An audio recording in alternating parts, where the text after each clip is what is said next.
دوستان خوبم سلام، من شهاب صادقی هستم و خیلی خوش اومدیم به قسمت اول بلایند دیت جدید ما با حضور پدر و مادرها. یعنی در واقع سوژه هامون به علاوه پدر و مادرشون توی برنامه حضور دارن. امیدوارم که ببینید و لذت ببرید. سلام و خیلی خوش اومدین. سلام شهاب جان، ممنون از اینکه ما رو به این برنامه دعوت کردید. یه سلامی هم میکنم به آقا روحان و پدرشون. من سمیه هستم، مادر و همچنین رفیق سحر. شغلم هم مشاور فروش املاک. بسیار عالی، شما بفرمایید. یه سلامی به شما میکنم آقا شهاب و آقایونی که اومدن و هر کسی که این برنامه رو داره میبینه. من سحرم، 23 سالمه، شغلم تو کار موجیگری و البته تو کار تدوینم انجام میدم. شهاب جان سلام، من رادینم. خیلی خوشحالم که دعوت کردین ما رو توی این بلایند دیت جدیدتون. من کارم تولید در حقیقت مواد غذاییه که سالهاست توی حوزه فروش دارم کار میکنم. خودم به عنوان رهبر ارکستر فروش توی بیشتر حالا زمینه‌های بحث مواد غذایی سالهاست معرفی کردم و دارم کار میکنم. خیلی هم خوشحالم از خانم‌های محترمی که در کنارمون هستن و مطمئنم خیلی برنامه جذابی میتونیم واسه مخاطبینتون امروز داشته باشیم. سلام آقا شهاب، من روحام هستم. خیلی خوشحالم که تو برنامه‌تون شرکت کردم و یه سلامی هم عرض می‌کنم به سحر و مادر گرامیشون. من حقیقتاً شغلم اگه بخوام بهتون بگم توی حوزه واینری توی سوشال مدیا فعالیت میکنم. سحر خانم بفرمایید که بارزترین ویژگی که برای شما مهمه در انتخاب پارتنر چیه؟ از نظر ظاهری این که خیلی مردونه باشه، یعنی که مثل پسرای امروزی که تیشرت خیلی گشاد میپوشن و شلوار خیلی گشاد میپوشن اصلا اینجوری نباشه. از نظر اخلاقی هم میخوام خیلی سرسنگین باشه. ذره خیلی سختگیر شروع کردن این بازی رو، ولی از دید من چیزی که خیلی برای من اولویت داره فرهنگ و ادبی که دارن، یعنی شخصیت خیلی برای من اولویت داره و بعد میرسیم به استایل و اینا. من خیلی دوست دارم که دقیقا همین داستانی که خودشون هم گفتن، من دوست دارم که دختر دخترونگیشو حفظ کنه تا اینکه تیپ‌های پسر، یعنی هر چیزی بجا، اگه میخواد پسرانه بپوشه بجا، ولی درصد بیشتری دخترونگیشو حفظ کنه علاوه استایل. خب ایشون کی گفتن که باید دخترونگیشو حفظ کنه که شما میگی همونطور که سحر گفتن؟ نه، همونجوری که گفتن پسرونه یعنی خیلی پسر امروزی لباسای گوشاد پوشیدن مردونه باشه. من منظورم اینه که ایشون هم باید خانومانه باشه. آره، من یعنی از شلوار اسکینی بدم نمیاد، حالا خیلی اسکینی هم نه، در حد اسکینی باشه مشکلی ندارم. طرز فکرها دهه 80 نیست، یه ذره سنگین‌تر و باحال‌تر جفتشون. پخته این برعکس من، برعکس مامانم. شما چطور؟ من برعکس سحر دوست دارم تیپ‌های تینیجری، خیلی دوست دارم. ما کلا با هم دیگه خیلی متفاوتیم. شما کلا تشریف آوردین، من فکر کردم که سحر کلک زده و خواهرش آورده، چون ما تاکید داشتیم که حتما با پدر و مادر بیان مهمونا، ولی خب سختشون اغلب مهمونا میگن که نمیشه مثلا با خواهرم بیام، با مثلا با برادرم بیام. شما ولی میست که واقعا مادرشونی. بله. بفرمایید که آخرین رابطتون کی بوده و چرا کات شده؟ آخرین رابطه من تقریبا یه 9 ماهی ازش میگذره. خب اون طرف به من خیانت کرد و من در جا باش تموم کردم. شما در جریان بودین؟ در جریان رابطه ایشون؟ بله در جریان بودم. منو سحر کردن. سحر از من هیچی رو پنهان نمیکنه، همه حرفشو به من میزنه. من از بچگی سحر رو کلا آزاد گذاشتم، برای همین خیلی کارهایی که نباید بکنه رو واقعا نمیکنه، مثل دخترایی که حالا خیلی کارهای پنهانی میکنن نمیکنه. با من خیلی راحته. خیلی اذیت شد تا گذاشت کنار، ولی خب خدا رو شکر تموم شد. شما تو جریان اون رابطه حالا سمی بودین؟ بله، من خودم خیلی تلاش کردم که بتونم اون رابطه بکشمش بیرون. عموما شما تو رابطه‌شون هم دخالت در کل میکنین یا سعی میکنین که واگذار کنین به خودشون؟ نه، من دخترم خودش ماشاءالله خیلی عاقله، من به عهده خودش میذارم. خیلی هم شیطونه. خیلی. من آخرین رابطه‌ای که داشتم برمیگرده به حدوداً همون 11 ماه 12 ماه پیش که 1 سال میشه یعنی، و دلیل اینکه اعتماد نتونستم بکنم و ایشونم یه سری کارایی کرد که باعث شد که خیلی مسالمت آمیز خودمون رابطه رو حذف کنیم، یعنی خودمون رو از همدیگه حذف کنیم. شما عموما در جریان روابط پسرتون هستین؟ بله، دوست دخترش همیشه خونه ما. یعنی چی؟ بیشترم حالا با هر کی که دوست میشه. حالا روحم خیلی تو بحث این که بخواد ارتباط صمیمی و حالا عاشقانه با دختر رو بگیره نیست. خیلی اونطوری یعنی یه چیزایی براش ملاکه، یه ذره همچین غیرتی طوره، یه کوچولو یه چیزایی که میبینه سریع به هم میریزه. به خاطر همین با کسی که هست یه موقعی میاره مثلا پیش ما مهمونی داریم، یعنی همیشه تنها نیست، همیشه با دوستاش میره، ولی تنها مسئله که هستش اینه که ما خیلی تو دیتیلش وارد نمیشیم چون میدونیم هیچ کدومشون تا الان جدی نبوده. خیلی یعنی ممنون. همشون آره فقط جدی نگرفتن خانواده‌ام زیاد، ولی از اون ور آدمایی که بودن اطرافم. از اون ور مثلا آخرین دختری که من در کنارش دیدم، چون این آخریه که میگه من ندیدمش اصلا به اونجاها نرسید، ولی دختر قبلی که تو زندگیش اومد اصلا شرایط یه ذره عجیب غریب بود، اومد خواستگاری کرد روحام من. آها بله یادم آره. اومد کاملا. روحام از شما خواستگاری کردن یعنی چی؟ یعنی به روحام عنوان من خواستگاری کرد، گفت من میخوام با روحام ازدواج کنم و با خانوم. اینکه آره، من خانوم. پسرم من باید این کارو میکردم، این اتفاق بله افتاد. آره، ولی- یادشه بابام، من یادم نمیاد. ولی خب میگم خیلی تو رابطه‌های جدی تا الان نرفته و منم خیلی نه منم خیلی باهاش موافقم، چون میگم پسر اگر تا 23-4 سالگی بتونه از این عشق و عاشقی‌های زودگذر بچگی رد بشه، بعدش عاقلانه تصمیم میگیره، چون من خودم تو 21 سالگی عاشق شدم. من میتونم بپرسم شما چند سالتونه؟ من یا پدرم؟ نه پدرتون که نه، خودتون. آها حالا پدرتون هم بگید. آره نه آخه شما یه جوری گفتین که خب باید اسممو میگفتید. من 23 سالمه، متولد 1380 هستم، آذر ماهی هم هستم. بله بله. بزرگتر. پدرتون چند سالشه؟ من مرداد 1154 ام، 49 سالم. حالا میتونم از شما یه سوال بپرسم؟ بفرمایید. شما چه ماهی؟ من بهمن ماهیم. چند آذری؟ 25. شما اصلا به طالبینی اعتقاد دارین؟ نه. پس برای چی من پرسیدین؟ اعتقاد دارم. شما اعتقاد دارین؟ مامانم اعتقاد. من زیاد. حقیقتا به طالبینی این که مثلا فروردین با مرداد مچه و اینا زیاد اعتقادم، ولی اینکه اون ماه میانگین گرفتن مثلا خردادی ها مثلا میانگین گرفتن مودی درسته. حالا جسارت نباشه. آذریان که بابای من آذری. آذریه چیه؟ من نشنیدم متاسفم. هیچی، گفتم خدا رو شکر که شما آذری. خیلی بفرمایید که شما دیت بدم داشتین؟ تا دلتون بخواد. شما کلا سلطان دیتین فکر کنم. من نه سلطان دیت که نیستم، ولی بالاخره طرف رو میخوای بشناسی باید ببینی دیگه. یکی از قرارهایی که داشتم، طرف مقابل خب خیلی ظاهر خوبی داشت توی عکساش و هیکلش خیلی عالی بود، قد بلند، و فکر میکردم که دیگه این همون نیمه گم شده منه. میتونم بپرسم قدتون چنده؟ من البته میونه 100 کلامتون. من 163 ام. شما چی؟ من 179.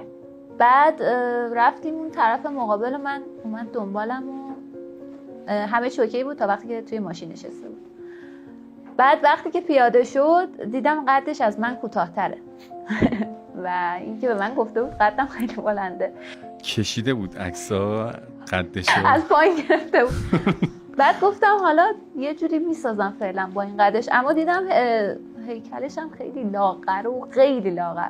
بعد گفتم حالا ظاهرش شاید اینجوری باشه، شاید از نظر باطنی خوب باشه، ولی از نظر باطنی هم خیلی وحشتناک بودن. یعنی کلا جوری بود که- اشتباه بود اون دیت فکر کنم. آره من اصلا اون عکس نبود، انگار که یه عکس دیگه گذاشته بود.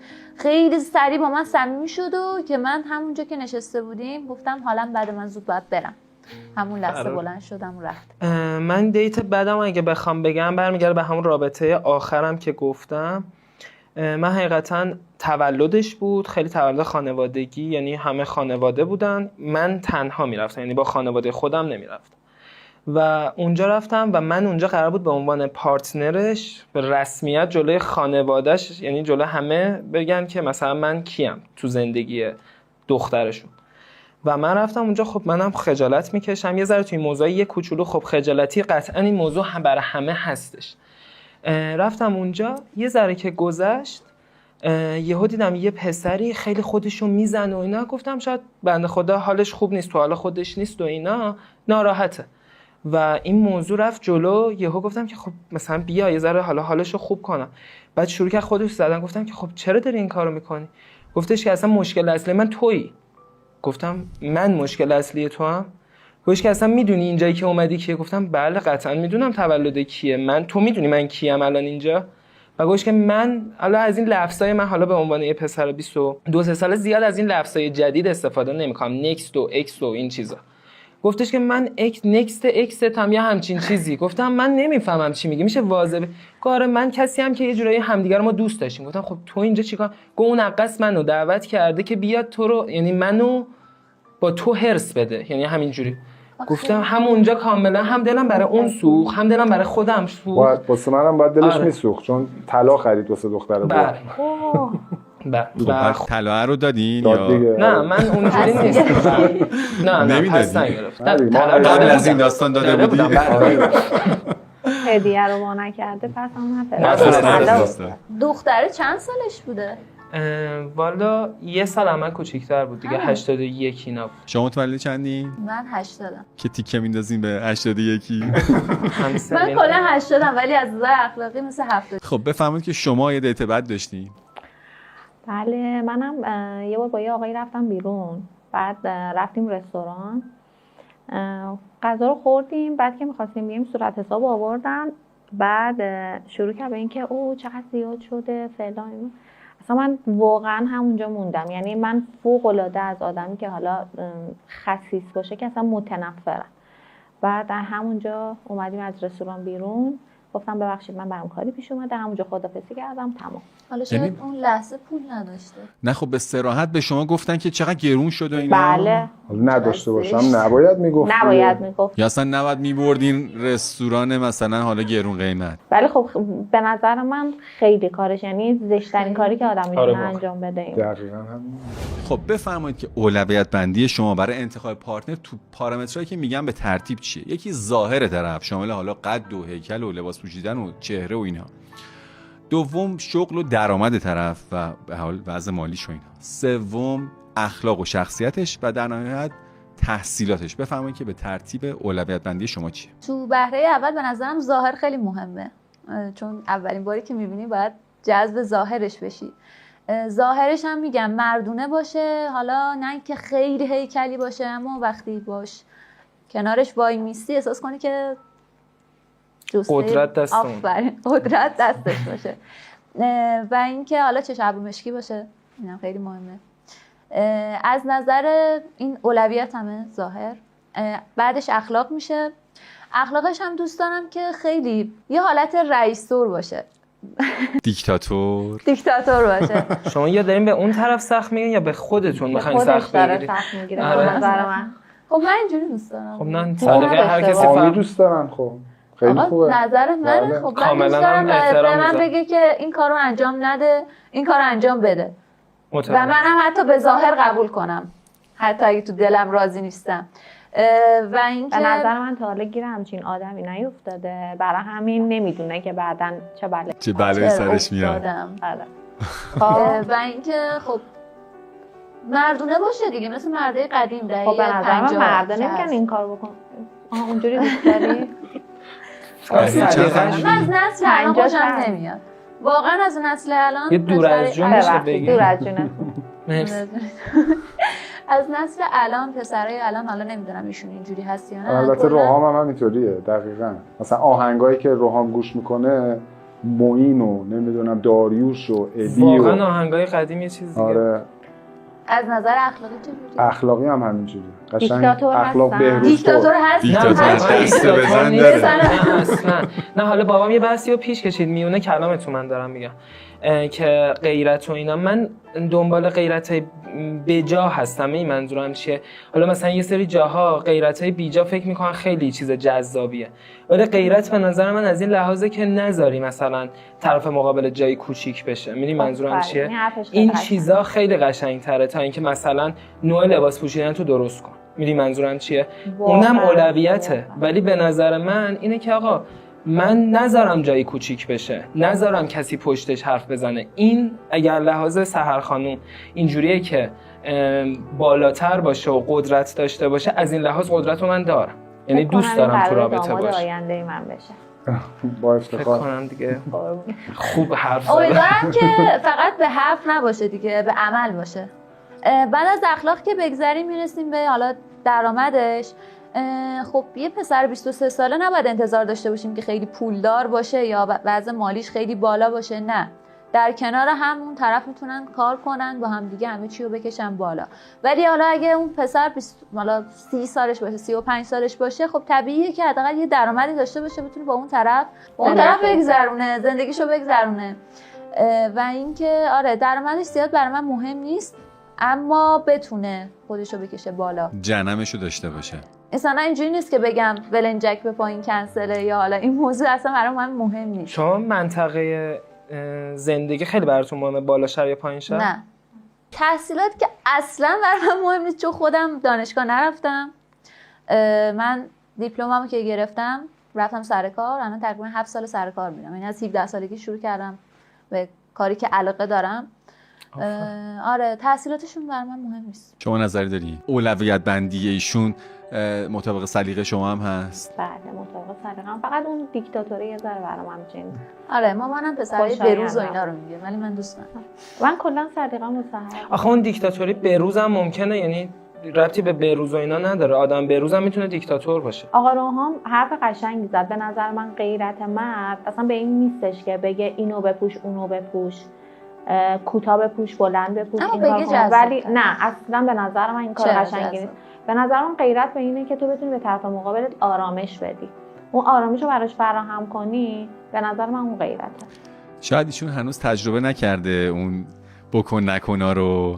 چرا براش جذابه ولی خب نمیدونم چرا همچنان براش جذابه. نه آخه میدونید یه موقعی اون کوتاه بلند بپوشه دقیقاً اون قضیه این که آرامش داشته باشه اون دختر رو تأمین میده.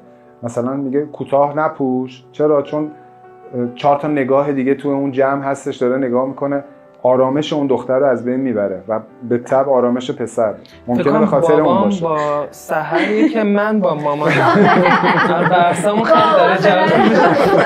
واقعا پدر خوبی داری. خیلی جالب شد. از نظر اینکه پدرشون واقعا درست میگن. منم منظورم همین بود. من حقیقتا اول برام استایل خیلی مهمه و چهره و استایل واقعا برام خیلی مهمه. بعدش اگه بخوام بگم میرسه به همون شخصیت. این سرخانومم تحصیلات میره گزینه آخر و درآمد. یعنی در اصل اگه بخوام اولویت بندی کنم براتون میشه تیپ و استایل، شخصیت، درآمد، تحصیلات. ظاهرش چجوری باشه مثلا؟ من حقیقتا من میتونم بگم. بله شما بگید. تمام دخترایی که من از روحام دیدم همه یه شکل بودن، یعنی قشنگ انگار مثلا کپی برابر اصل فتوکپی گرفتم. با بابام برم دزدی. قشنگ میتونه همه چی رو لو بده. چه مدلی بودن؟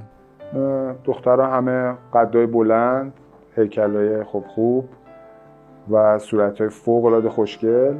یعنی هر موقع بیشتر دوستشون داشت. حالا یه خاطره داریم از یکی از دوست دختراش، نمیدونم میتونیم بگیم یا نه. بابا جان اگه من میتونم بدونم زودتر نمیشه. من دارم خاطره دیگه. خب آره دیگه تو داری. بفرمایید. یه روز موبایلش خاموش میشه، بعد با دوست دخترش که حالا منم دیده بودمش گوششو میگیره که به باباش زنگ بزنه که بابا چون ما از 24 ساعت تقریبا 21 ساعتش با هم دیگه تلفنی در ارتباطیم به خاطر حالا شرایطی که داریم. گوشیش که خاموش میشه میخواد به من بگه که مثلا نگران نباش و اینا، گوشی دختره رو میگیره به من زنگ بزنه، اسم من تو گوشی دختره سیو بوده و اتفاقی که میفته سیو و من اون لحظه خب حالم واقعا یه عرق سردی روم نشست که دارم اشتباه میگم. من 3 روز با بابام واقعا حرف نمیزدم. اینجوری بودم که خب نه اشتباه شماره رو گرفتم. بعد گفتم که میشه لطفاً حالا اسمش رو نمیبرم، گفتم میشه لطفاً یه بار دیگه بگیرین. گفت درسته دیگه. گفتم آخه این سیو شده، حالا اگه مشکل نشه باشه بگم اسپونسد اندرزگو. گفتم نه این بابای من نیستش، اشتباه داری میگیری. گفتش که آره اشتباه، من همچین شماره اصلا ندارم. اصلا کلا 3 روز با من حرف نمیزد. من واقعا 3 روز اصلا بابام که زنگ دیگه نزدم بهش، یعنی از اونجا به بعد دیگه بهش زنگ نزدم تا 3 روز. حالا 3 روز نه خدایی 2 روز و نیم. بعد بهش داستان تعریف کردم، گفتم بابا واقعا من چیکار کنم، من با تو واقعا من با تو چیکار کنم. خب رادین جان شما چیکار کرده بودیم تو اندرزگو؟ شما داده بودی، شما که گفتی من نه دیتی میرم دیگه 3 ساعت شما توصیه میکردین که دیت کار خوبی نیست، انسان ها باید از قبل اتفاقا همینو گفتم. اون 18 سالی که من مجرد بودم همین قضیه بود، به دیت نمیرسید. اما مثلا تو اندرزگو دیگه میدیدیم هم دیگه رو هم بعدم خدافظی ازدواج میشد یا خدافظی، بابام یا بالای یا پایین، یا میگیره یا همون لحظه اصلا فقط شما رو گرفت تموم شد. شما خاطرتون هست که این خانم کی بودن؟ بله اصلا با همون خانم سورپرایز هم کردن. یا اول تولدی که می‌خواستم 18 سالگی سورپرایزش بکنم، اتفاقا با همین خانم بهشون زنگ زدم و اومد و چه مهمونی هم شد. ولی میگم تو مهمونی همه پسرها از فیلمبردار، از کسی که اونجا بود، همه دوربینا روی این خانم بود. میگم معمولا انتخاباش اینجوریه. توی اون مهمونی که میفرمایید به عنوان پارتنر جنوالی اومده بودن؟ پارتنر خود روحام. بعد روحام آخر مهمونی شما فکر کنم یه رقابت ریزی با من خودم رقابت نمی‌کنم با خودم، میدونم که در حدی نیستم فعلا. یه موقعی مثلا پست و استوری میذاره، حالا مثلا با من خیلی کم میگیره استوری و پستاشو، ولی آره همچین اتفاقی میفته. یه جنگی میشه توی دایرکتم که بابات فقط بابات، وای بابات چقدر کیوته. گفتم بابا ولم کن، اصلا دیگه نذاشتم باشه. دقیقاً این مشکل منم دارم متاسفانه. آره این چیزی که من متوجه شدم دقیقاً همینه. شما هم همچین حالتی دارید. از دید من ظاهر خیلی برام مهمه، به خاطر اینکه میگم که حالا چون مردادی هم ادعا میکنم که خب حالا شیرم، میگم باید اون بیشه‌ای که دارم، اون ملکه‌ای که هست، حالا نمیخوام بگم خودم خیلی بالام، ولی حداقل اینکه کسی باشه که بتونم بهش افتخار بکنم و بتونم نشونش بدم توی جمع و حالا انظار. حالا اون ظاهر به غیر از اون ظاهر فیزیکی که حالا صورت و چشم و ابرو و اینا هستش، اون استایل و اتیکتی که باید داشته باشه اون خیلی برای من مهمتره. یعنی آدمی که اتیکت داره به نظر من خیلی بهتر از کسیه که خوشگله. یعنی اون اتیکت خوشگل میکنه آدم. اتیکت یعنی چی ببین؟ یعنی که اون دیسیپلینی که اون نوع برخوردی که میتونه تو اجتماع بکنه، نوع غذا خوردن، نوع بلند شدن، پشت میز نشستن، سوار ماشین شدن. ما تو مسائل بزرگتر دخالت نمی‌کنیم. کلمه‌شون سخته. چون ایشون معنیشو به من گفت، من نمیدونستم. این از بحث ظاهر. تحصیلاتم نه، من تحصیلات اصلا برام مهم نیست، به خاطر اینکه اصولا اعتقاد دارم که تحصیلات تو هر جامعه‌ای منتهی میشه به اون اجباری که دولت میخواد روی آدما داشته باشه و من احساس میکنم که یک کارخونه، همونجوری که پینک فلوید تو اون آهنگ دوالش داره میگه، اینی که ما داریم آدما رو میسازیمشون اونجوری که حکومت‌ها و دولت‌ها. به خاطر اصلا من تحصیل و حتی روحامو موقعی که می‌خواست دبیرستان بره من گذاشتمش تربیت بدنی. مثلا مدرسه میرفتش میگفتیم چی داری، میگفت زو، بسکتبال، آره مثلا نمیدونم هندبال، اینجوری با شلوارک میرفت مدرسه. خیلی هم مخالفت کردن، نه روحام باید فلان بخونه اصلا. یعنی خودم هم این اعتقادو دارم که تحصیلات مهم نیست، پول تا حدودی برام مهمه، نه اینکه درآمد داشته باشه ولی توی خانواده‌ای زندگی کرده باشه که حالا اون بحث دیده ثروتمند داشته باشه. می‌بینید پولداری با ثروتمندی خیلی فرق میکنه. یه زمانی از شما پولداری ولی از نظر ذهنی فقیری، یه زمانی از پول نداری ولی از نظر ذهنی ثروتمندی. یعنی میدونی که میخوای بسازی، چشم و دل سیر باشه. دقیقاً. شخصیت هم که دیگه تو همون بحث اتیکت و ظاهر من تلفیقش کردم. من اگه بخوام اولویت بندی کنم، درجه اول من ظاهر و استایل خیلی برام مهمه. بعد از اونم شخصیت برام خیلی مهمه. البته شخصیت و حالا ظاهر و استایل کنار هم برام خیلی مهمه. بعد از نظر حالا تحصیلات هم برای منم تحصیلات خیلی مهم نیست، چون الان حداقلش تو کشور خودمون تحصیلات اصلا چیزی نیستش که آدم بخواد روش مانور بده. خیلی واقعی نیست. یعنی همه ممکن مدرک رو داشته باشن ولی هیچ علمی نداشته باشه. درآمدم خب تا حدی باشه که بتونه یه زندگی، حالا نمیگم خیلی حالا لاکچری، ولی خب یه زندگی که آدم بتونه توش آرامش داشته باشه رو فراهم کنه.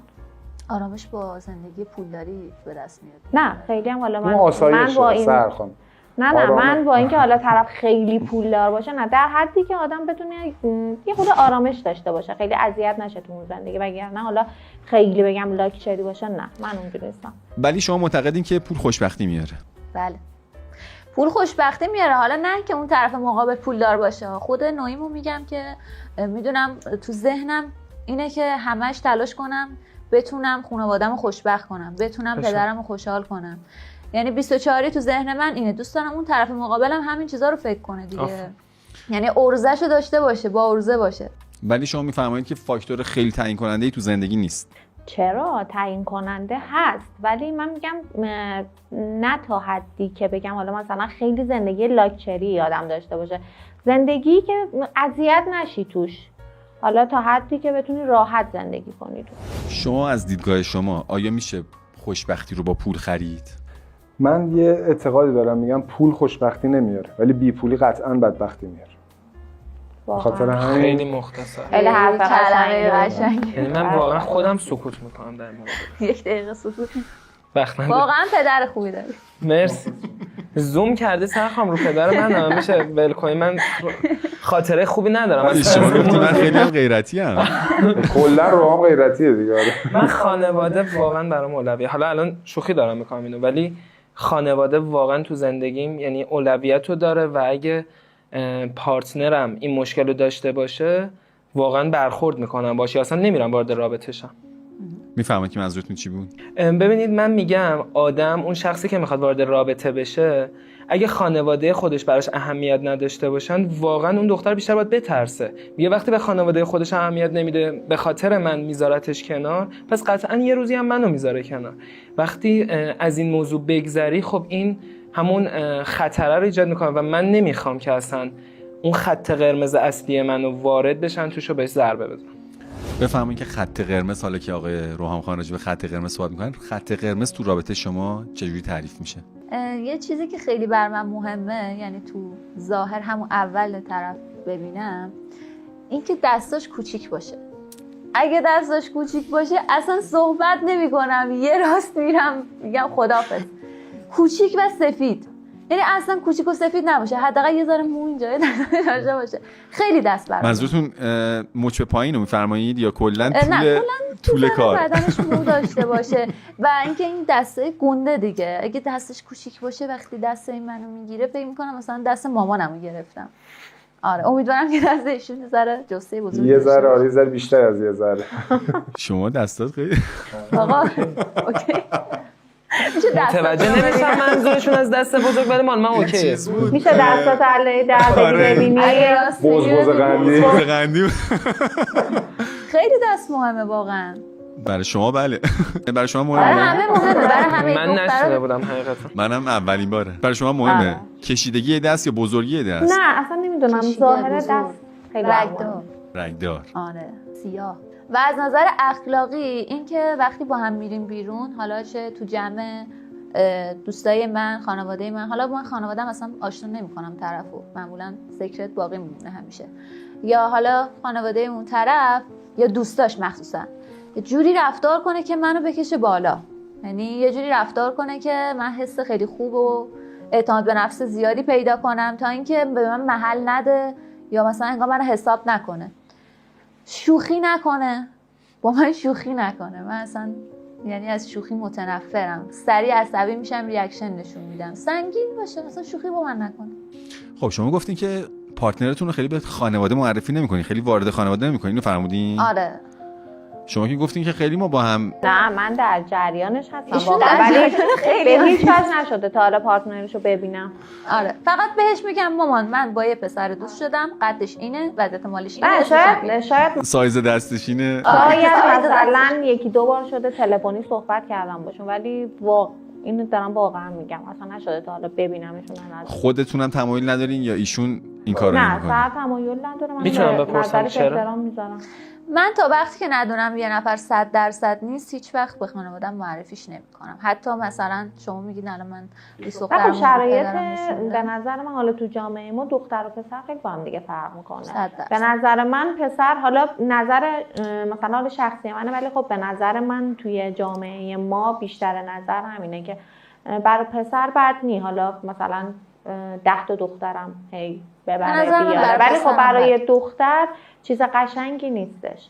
ولی شما به این اعتقاد ندارید که اگر ایشون حالا پارتنرشون رو به شما معرفی کنه بیاره داخل خانواده اصلا بهش کمک میشه، شاید اشتباهاتی بکنن که شما بتونید راهنمودی خوب بهش بدین؟ شما نه ببین در مورد کارهایی که حالا انجام میده خیلی با من مشورت میکنه، ولی اینکه حالا بخواد بیاره پارتنرش مثلا نشونه من بده، نه من خودم از دور حواسم بهش تا الان هست. کارو نکردم. آره واقعا حواسم بهش هست.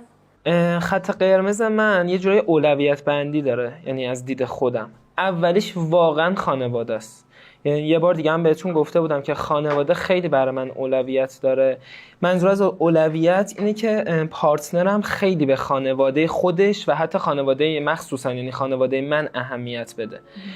بی حرمتی و این جور داستانه که مثلا بخواد توی مثلا هر دعوایی که پیش میاد مثلا بخواد بی احترامی بکنه یا مثلا بگه مثلا فلان مثلا اینجوری و اینا، اصلا نمیپسندم این کار. یعنی همون لحظه اول اصلا فردا نمیگم شاید درست بشه، اصلا همون لحظه از ریشه میزنم. و چیز بعدی که داره برای من هیکل خیلی لاغر، علاوه هیکل واقعا هیکل خیلی لاغر و توپل، یعنی یه چیز وسط بین اسکینی و توپر، نه توپل، توپر. چجوری میشه این جدیده؟ چرا دیگه یه چیز عادی میشه، یعنی یه روال عادی، نه خیلی لاغره. اسکینی توپر؟ نه بین توپر و اسکینی، یعنی نه خیلی استخون باشه نه خیلی توپل باشه. حالا اونجوری پسندی؟ شما خودتون چند کیلویی؟ من خیلی وقت خودم وزن کردم ولی 80. من 48 کیلو. میپسندی؟ خب آره شما نسبت قدتون هم باید بگیم دیگه. شما میفهمین که من خیلی لاغر و خیلی توپر آره، نمیپسندم. چیز نرمال باشه. و چیزی که خیلی باز برام مهمه که تو خط قرمزمه واقعا صمیمی نشه. یعنی من از این که دوست دارم اون خوشابشی که داره، اون شوخ طبعی و طنز و رفتارهای خوبش برای من باشه، ببخشید من معذرت میخوام، برای بقیه سگ باشه. این منظورم چیه؟ یعنی هم بگم وا این چرا اینجوری، چرا وا این اینجوریه. یعنی اون حسو اینجوری بیشتر به من میده که عشق و علاقه رو اینجوری من میتونم دریافت کنم که با من خوبه با همه بده.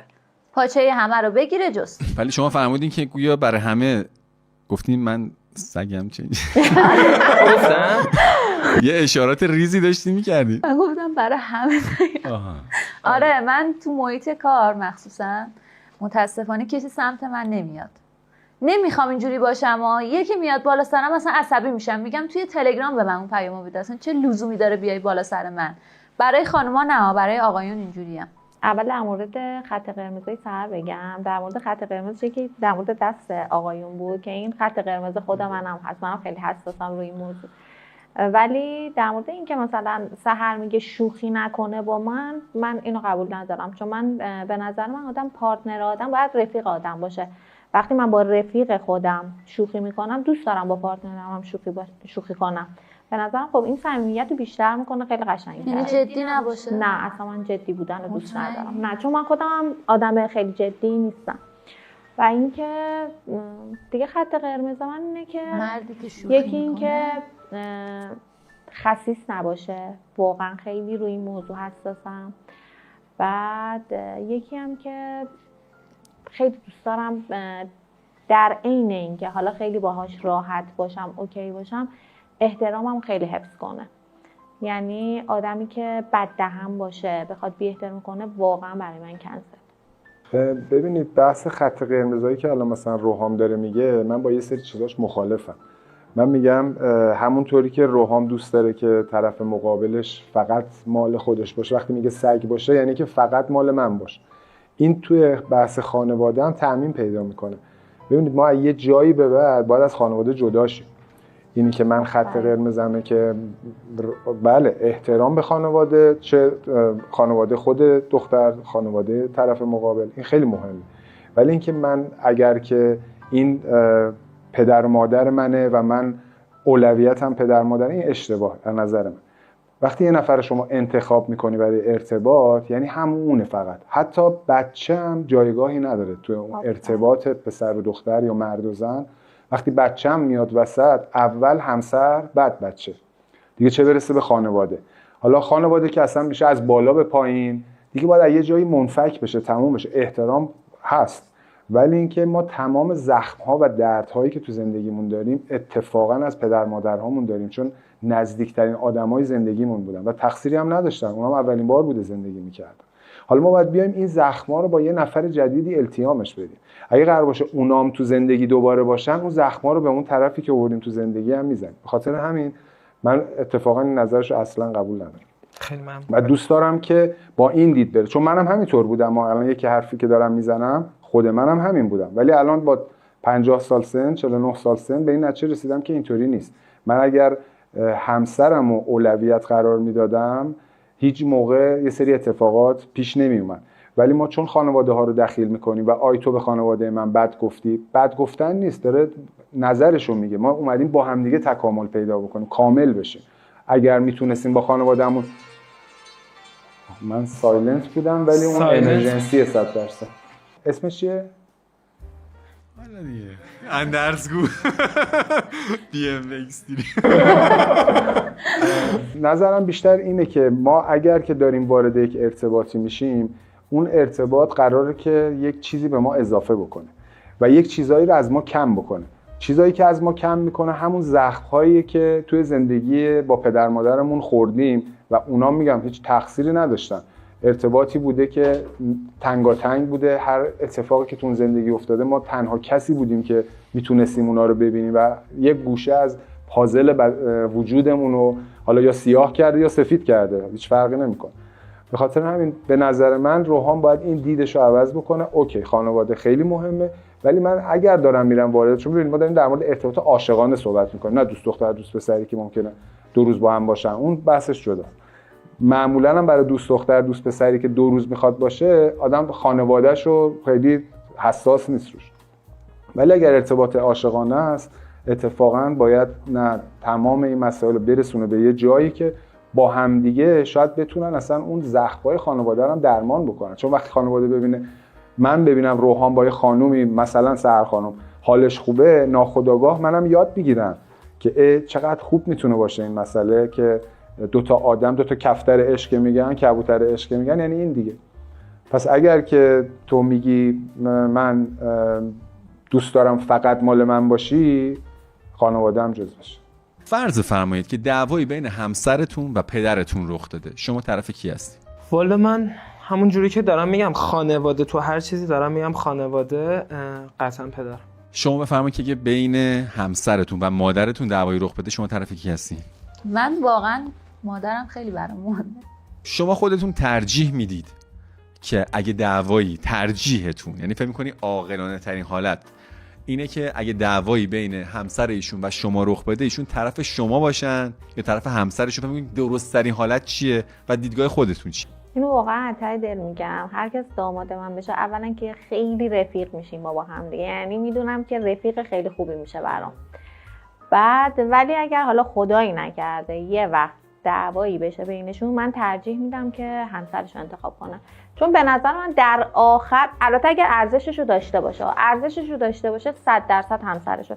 چون اگر الان این سوالم از خود من میکردی، من میگفتم اگر ارزشش رو داشته باشه 100% همسرم. و اینکه من ترجیح میدم که همسرش رو انتخاب کنه، چون در آخر میخواد با اون یه عمر زندگی کنه. ولی من دامادم 100% خیلی با من رفیق میشه، یه بار دیگه با من دعواش نشه. میگم یه بار دیگه این سوالو بکنید من حرفم عوض کنم. چرا واقعا اینجوری؟ آره واقعا همین شکلیه. منم همین نظر رو دارم که سمیه خانم دارن. منم اگر بدونم که ارتباط، چون میدونید دعوا داریم تا دعوا، اگه بحثی باشه که اصلا 2 تا پسر دختر با هم مشکل دارن و یه اتفاقایی افتاده، حالا دعوا تعمیم پیدا کرده به خانواده، اون بحثش جداست. ولی اگه دعوای معمولی که حالا اتفاق افتاده، منم ترجیح میدم که طرف همسرش رو بگیره، چون من میتونم ببخشم ولی اون همسر ممکنه نتونه ببخشه. به خاطر همین اون برنامه زندگیشون رو به هم میریزه. ولی من میتونم با یه حالا آرامشی تو چند دقیقه خودم رو قانع بکنم که پسرمه و آرامشش رو بیشتر دوست دارم. ولی اون خانوم به خاطر اینکه دوست داره حمایت، مثلا حالا شخصیتی مثل سحر خانوم که دوست داره حامی داشته باشه و حمایتگر داشته باشه، دوست داره که روحان مثلا پر و بالشو باز کنه، اونو تو آغوش خودش بگیره. به خاطر همین ترجیح میدم، چون این اتفاق اگر بیفته اون دعوای دیگه تکرار نمیشه بین عروس و پدرش شوهر. بفهمید که شما بعد از ازدواج آیا نفر اول زندگیتون همسرتونه یا پدر و مادرتون؟ چون تجربه ای نداشتم در این رابطه، همیشه چون حالا یه رابطه کوتاهی با یه نفر داشتم، همیشه مامانم اولویت بود. ولی اگه ازدواج کنم، چون قراره یه عمری با اون طرف زندگی کنم، خب 100% اون طرف میشه اولویت دیگه. یعنی اولویت اول شما میشه همسرتون. آره. من حقیقتا طبق من خودم میگم، میدونم پدرم ممکنه مثلا گفته باشه باید اینجوری باشه و اینا، من باید روش فکر کنم، ولی تو اینجوری که دارم بار میام و بزرگ شدم، حقیقتش رو بخوام بگم واقعا اولویت اول من تا آخر عمرم با وجود همسر اصلا کلا مادرم. من اولویت اولم مادرمه و به اینم کاملا افتخار میکنم.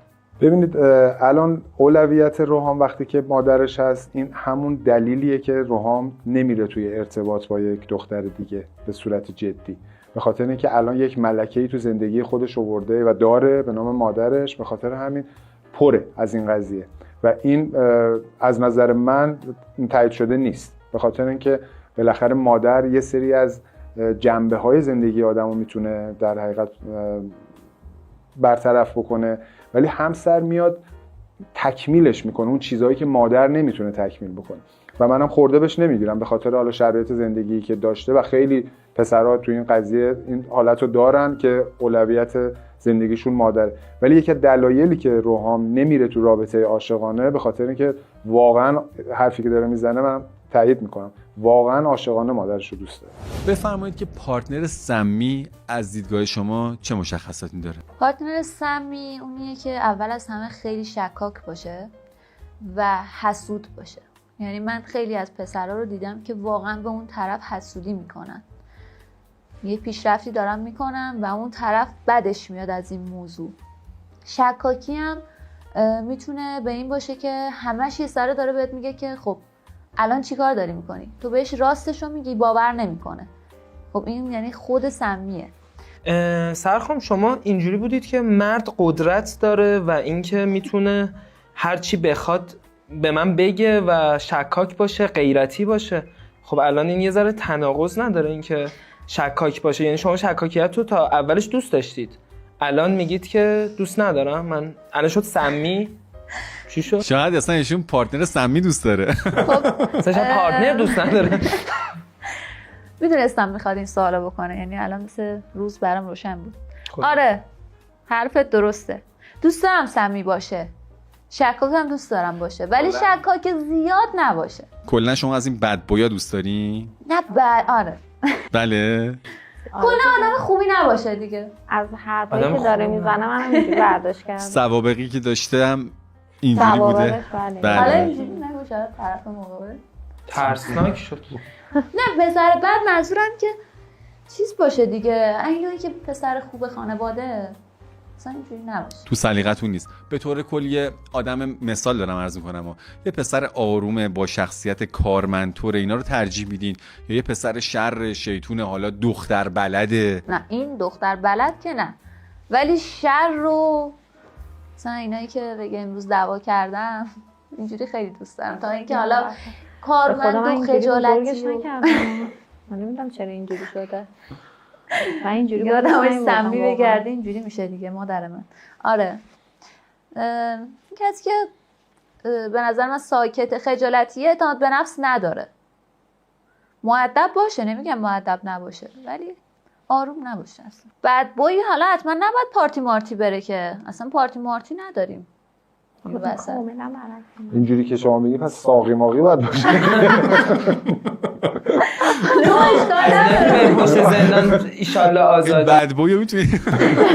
من سخت شد واقعا. نه خیلی هستن آدمای خیلی مثلا میاد تو همه میترسن ازش.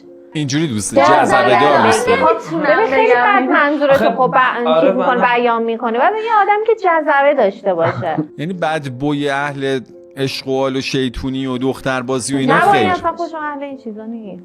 ولی به طور کل به نظر میرسه اونطوری که حالا ما داریم تو جامعه میبینیم اکثر دخترها عاشق پسر حالا تاکسیک و بدبوی و اینا میشن.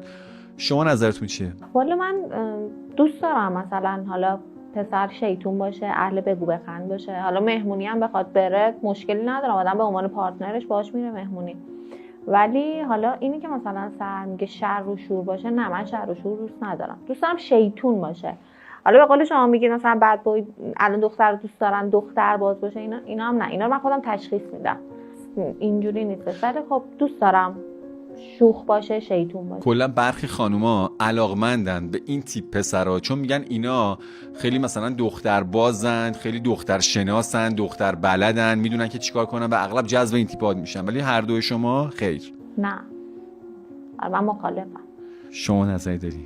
آره میدونید این حالا بحثی که شما میگید این واقعیته، به خاطر اینکه هر انسانی دوست داره یه چیز سخت رو برای خودش آسونش بکنه. حالا مثلا شما فکر کن یه پسری که همون حالت کارمندی داره و تا حالا دختر تو زندگیش ندیده و حالا اصلا شبیه اون چیزی هم که سحر خانم میخواد باشه، مثلا جذبه دار و دعوایی و نمیدونم این حالت‌ها رو داشته باشه. میدونید سحر خانم دوست داره یه مثلا اینجوری بگم، چیزی که من حس میکنم یه مایک تایسون داشته باشه که بتونه مایک تایسونه رو برای خودش تربیتش کنه. من البته اینو همیشه گفتم، بهمن ماهیا دنبال یه دونه شیر میگردن با اخلاق موش. این خاصیت بهمنی هست. من اینو کامل میدونم و با بهمنی ها کاملا در ارتباط بودم. ولی یه مسئله که هست اینه که یه پسر دختر بازی که همه جور دختر دیده و ارتباط برقرار کرده، به همون نسبت میتونه با اون طرف مقابلش همه جوره چالش داشته باشه، چون بلده چی کار بکنه. و اگر تونستن هر خانومی بتونه اون پسر رو مال خودش بکنه، ناخودآگاه یه احساس پیروزی بهش دست میده. به خاطر همینه که تو جامعه ما الان دوست پسر خوب همیشه میشه داداشیه که فقط باهاش حرف میزنن، آره فوقش میشه تاکسیشون و نمیدونم کافهشون، ولی اون پسر بده همون کسیه که همیشه دنبالشن، چون میخوان اونو به دستش بیارن. همیشه حریف قدرش خوبه دیگه. بابا نیست این فیلسوفه. آره باید شما تجربه‌اش استفاده نمی‌کنم. سرخ همیشه بگید واقعا پدر خوبی داری. من خوشم اومد میگی. میگم واقعا پدر خوبی داری اصلا. خب شما بفرمایید که خود شما ترجیح میدین که علاقمندیتون، سلاقتون به سمت خانم‌های حالا خیلی محجوب و ساده و آرومه، یا نه مثلا خانم‌های پلنگ و خیلی دیگه حالا شر و شیطون؟ بفرمایید. من حقیقتا یه جوری شما که اینجوری گفتین 0 و 100 بود، ولی من نه خیلی پلنگ دوست دارم نه خیلی هم محجوب، یه ذره متمایل به پلنگ، ولی پلنگ هم نه مینی پلنگ. یعنی مثلا اگر میخوان عمل انجام بدن توی صورتشون خیلی طبیعی باشه، یعنی اوکی عادی نباشه فیسشون، ولی عملشون طبیعی باشه، خیلی جذاب باشه، نه اگزاجره باشه. به نظرم این یه چیز معقوله و سلیقه بنده یه ذره میتونه باشه. دوست دخترات هم این شکلی بودن؟ نه اصلا. پس چرا اینجوری میگی؟ میدونید آخه بحث یه چیز دیگه، دقیقا اینه که باید ببینیم دیدگاهش برای انتخاب اون دختر چیه.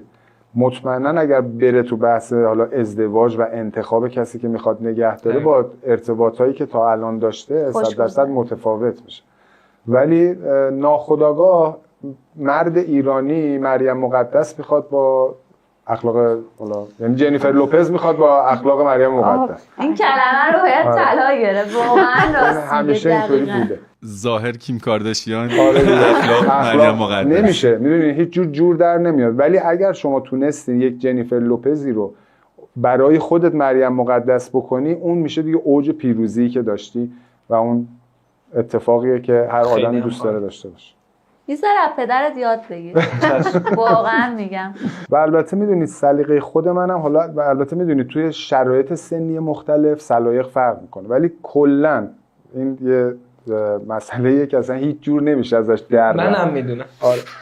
ناخودآگاه حالا اون پلنگی که توی جامعه مطرح شده نه، ولی من میگم که حتما باید اون خانومی که من میپسندمش دقیقاً اون بلد باشه اون شیطونی‌ها رو و نکنه، دیده باشه اون شیطونی‌ها رو، اون مسائل رو دیده باشه، نمیدونم برای خودش اون گشت و گذاراش رو کرده باشه، بعد من بتونم برای خودم نگهش دارم. چون اگر من یه نفری که هیچی ندیده رو برای خودم داشته باشمش، فردا که میره یه چیزی رو میبینه دیگه نمیشه جلوشو گرفت. نه اینکه بخواد خیانت کنه بره، ولی براش یه چیز جذاب جالبه، میخواد بره ببینه چیه. و من هیچ موقع نمیتونم کسی رو بخوام که شبیه خودم نیست. من وقتی خودم رفتم همه رو دیدم، گشتم همه جا، حالا بالاخره اندرزگو، آره بالاخره تو تپه‌های مختلف رفتم، نمیتونم از کسی بخوام که مثلا اون حتما تو کوهپایه بوده باشه. نه، اونم باید بالاخره یه بخشی از دامنه اومده باشه بالا که به هم نزدیک باشه. این برمیگرده به خود آدم که من کیم. من اگر اون بچه ساده مظلومم، بله بچه ساده مظلوم بگیرم، ولی وقتی نیستم این انتظار بیخود. ازتون میخوام که 3 ویژگی بارز خودتون رو بفرمایید. من اگه بخوام بهتون بگم، یکی این که خیلی احساساتی ام واقعا. دومیش اینه که زود از کوره در میرم، عصبانی ام، و آخریش هم خیلی هیجان رو دوست دارم، واقعا به هیجان علاقه دارم. متاسفانه این چیزی که میگم زیاد خوب نیست، یه ذره شکاکم. خیلی نه، خیلی شکاکم. آره خیلی. یه جورایی بهش میگم پارانوید فکر کنم. و اینکه خیلی طرف مقابل رو درک میکنم، مهربونم تا حدودی هستم. ایشون میفرمایند که من خیلی شکاکم. آیا شما در جریان این خصلت ایشون هستین؟ بله، خیلی هم باهاش صحبت کردم در موردش. ولی ثمر بخش نبوده الظاهر. شکاک به همه چیا، به همه چی. یکی بهم خوبی میکنه انقدر فکر میکنم تا تهیشو در بیارم ببینم این طرف چرا به من خوبی کرده. یا مثلا بهم میگه دارم میرم بیرون، حس میکنم دروغ میگه. اصلا خیلی موضوع. البته به نظر من این به خاطر ضربه هایی که حالا مثلا از پارتنرش خورده. به نظر من چون اینجوری نبوده، اینجوری شده. خب این تمامی سوابق پارتنری شما اینجوری بوده که شما رو به این سمت آورده یا نه فقط آخری به این نحو بوده؟ تقریبا تمامیش اینجوری بوده. شما به حق کم شکاکی. آره. خب آیا این به دایره انتخابات شما برنمیگرده؟ از این منظر عرض میکنم و شاید شما توی دایره‌ای داشتی انتخاب میکردی که اون پسرا برای بد بوی و اینا پتانسیل حالا خیانت رو داشتن، ولی خب ما کلی پسر خوب داریم توی این اجتماع. شاید اگه شما توی اون دایره بودید الان اصلا اینقدر شکاک نبودین. آیا شما اصلا موافق هستین؟ نه، من کلا به اونایی که آدم خوبم باشن از الان، یعنی از خیلی وقته که اینجوریم که شکاکم. طرف سابقه ایه که داشتی دیگه. حالا سابقه منو نریز رو. نه کلا دیگه اینجوریه دیگه. حالا به نظر من سحر یه خصلت خیلی خوبی که داره، حالا خودش نگفت، اینه که تکیه‌گاه خیلی خوبیه. حداقل برای من که مادرشم واقعا تکیه‌گاه خوبی بوده. و اینکه اینو واقعا دارم میگم که من به هر کسی که حالا میرسم میگم خدا اگر میخواد بهتون بچه‌ای هم بده، واقعا یکی مثل سحر رو بهتون بده، چون واقعا خیلی پشت من بوده. البته من خودم هم حالا فکر میکنم حالا اینش به خود منم رفته، چون من خودم هم الان مامانم فوت کرده، ولی خب تا موقعی که بود واقعا سعی کردم که یه تکیه‌گاه باشم براش. خدا رحمتش کنه. قربون شما برم. و من به عنوان حالا مادر سحر، من خودم خیلی آدم خونگرم و اجتماعی هستم. بعد سعی میکنم حالا با بچه مثل بچه رفتار کنم، حالا با کسی که حالا هر جوری از رفتاری سعی میکنم خودم رو تطبیق بدم با اون شخص. خیلی هم آدم احساساتی هستم و خیلی زود رنج. این تمامه. البته سحرم حالا خونگرمیش و اینو به من رفته. خونگرم نیست. اینش به من نرفته خدایی، ولی خواستم حالا. من اول یه مسئله‌ای که سحر خانم الان میگه بحث شکاکی و اینکه حالا کسایی که تو زندگیم اومدن یه همچین اتفاقی افتاده. ببینید ما دقیقاً آدمایی رو جذب میکنیم که شبیه خودمونن. یعنی ما اصلا چیزهایی رو میبینیم که تو وجود خودمونه. من اگر حسادتی رو در طرف مقابل میبینم، چون حسادت رو میشناسم. حسادت رو اولین بار از کجا میشناسم؟ از خودم. وقتی من حسادت تو وجودم نباشه اصلا معنی حسادت رو نمیفهمم. این شکاکی که نسبت به حالا پسرایی که تو زندگیشون بودن جذب خودشونه و هر آدم، یعنی میگن اگر که تو این دنیا آینه اختراع نمیشد، شما در چشمهای نفر مقابلت میتونستی خودتو ببینی. اگر شما چیزی در طرف مقابل میبینی حتما تو وجود خودت هست و تا حل کردنش هم چجوریه؟ اول باید از خودت پاک کنی، بعد از طرف مقابل پاک میشه. وگرنه تمام آدمایی که تو زندگی شما از الان تا ابدالدهر بیان همه اون شرایط رو دارن. اون شرایط چیه؟ به خاطر اینکه سحر این شکلیه. تا سحر روی خودش کار نکنه، اون فاکتورایی رو که تو طرف مقابل میبینه، چون میدونید توی دنیا درد داریم، یعنی اگر که انسان که تو دنیا میاد درد نداشته باشه اصلا انسان نیست، یعنی درد وجود داره، جزو لاینفک زندگی ماست. ولی در مقابل اون یه عذاب هم داریم. عذاب وجود نداره تو زندگی، عذابو ما میسازیم. عذاب از کجا میاد؟ وقتی تو درد میمونیم. رنج و عذاب از موندن توی درده، توی غمه. اگر یه غمی یا دردی داره میاد، دنیا داره با یک تلنگر کوچیک به ما میگه، مثلا ما دستمون رو میگیریم روی آتیش، خب میسوزه. اگر که اون سوختن نباشه، خب ما نمیتونیم، اون سیستم دفاعی بدن ماست. ولی وقتی که دست رو نگه می‌داریم و میسوزه یعنی می‌ریم تو عذاب. یعنی اتفاقا اینم درسته، چون اگه اون عذاب رو نکشیم، اگر اون سوختگی کامل رو حس نکنیم، ما بارها ممکن تو زندگیمون دستمون رو بسوزه. پس اگر یه چیزی تو زندگیمون داره تکرار میشه، باید بریم ببینیم که کجا رو نفهمیدیم، کجا رو درک نکردیم که دنیا هی داره برای ما آلارم میفرسته. از روی دوست داشتنش هم داره این کارو میکنه، چون مکانیزمش اینطوری. این از بحث سرخانم که من حالا دارم میگم به عنوان حالا پدر اگه قبول داشته باشن، دارم این مسئله رو میگم که واقعا میتونه حل بشه اگر که از توی وجود خودشون حل بشه. حالا بحث روحام هم که میگه مثلا من آدم احساسی هستم، به نظر من عصبانیت و احساسات خب یکیه. هرچی آدم احساسی تر عصبانی تر. چرا؟ چون عصبانیت هم احساسه و این مسئله برمیگرده به همون احساسه. اگر بتونه کنترل روی اون منطق و احساسش تعادل، چون دنیا تعادله، شما همون قدری که احساس داری باید منطق هم داشته باشی که این اتفاق بیفته روی تعادل. عصبانیت مال زمانیه که احساسی ترین زمان ممکنتونه و فکر میکنم که واقعا هم همینطوره، چون از اون حس پاکی که داره میاد معمولا توی رابطه هاش، حتی پدر مادر هرچی خانواده صدشو میذاره، وقتی نتیجه نمیگیره اون به صورت عصبانیت نشون میده و ما بهش حق میدیم، چون این یک واقعیه. دقیقاً. من در مورد خودم اگر بخوام بگم، بحث حالا مشخصه هایی که دارم، که خودم تنها چیزی رو که از خودم میدونم تو این مدتی که زندگی کردم اینه که مسئولیت پذیریمو اول و آخر میذارم. یعنی من تو هر زمینه‌ای که کاری بهم سپرده بشه، مسئولیتی بهم سپرده بشه، نمیگم 100 شاید 1000 و در مقابل همین مسئولیت پذیری یه اخلاق بد دارم. عدم مسئولیت پذیری ببینم واقعا نمیتونم تحمل بکنم از هر کسی. حتی به خاطر همین حتی تو جامعه هم من این مشکل رو دارم که آدم‌ها وقتی مسئولیت خودشون قبول نمیکنن، مسئولیت پذیر نیستن، من دچار مشکل میشم. و مشخصه بعدی که خیلی بهش اونم افتخار میکنم اینه که خانواده دوستم، که اونم باز برمیگرده به مسئولیت پذیریم. و آخریش هم این که دیسیپلین دارم تو زندگی و این دیسیپلینه باعث شده که همه چیم روی نظم و برنامه باشه. شما آدم معتقدی هستین؟ معتقد به خدا؟ چی؟ من خیلی. یعنی میخوام بدونم حالا مذهبی نه، اعتقاداتتون چجوریه؟ من اعتقاداتم اگه بخوام براتون بازش کنم، واقعا خیلی معتقدم به خدای، میگن خدای واحد، خدای بالا سر. حالا هر کسی دیدش نسبت به خدا ممکنه متفاوت باشه، ولی من واقعا به خدا اعتقاد دارم و واقعا شده باهاش حرف میزنم، نه تو دلم. خیلی اتفاقا بحثش چند وقت پیش با یکی از دوستای صمیمیم بود، یکی که نه یه دوست صمیم. واقعا من با خدا بلند صحبت میکنم. خود شما اصلا اعتقادتون رو میفرمایید که نسبت به خدا چی هست؟ میتونم بگم یه جورایی پدر و مادر و رفیقم خدا.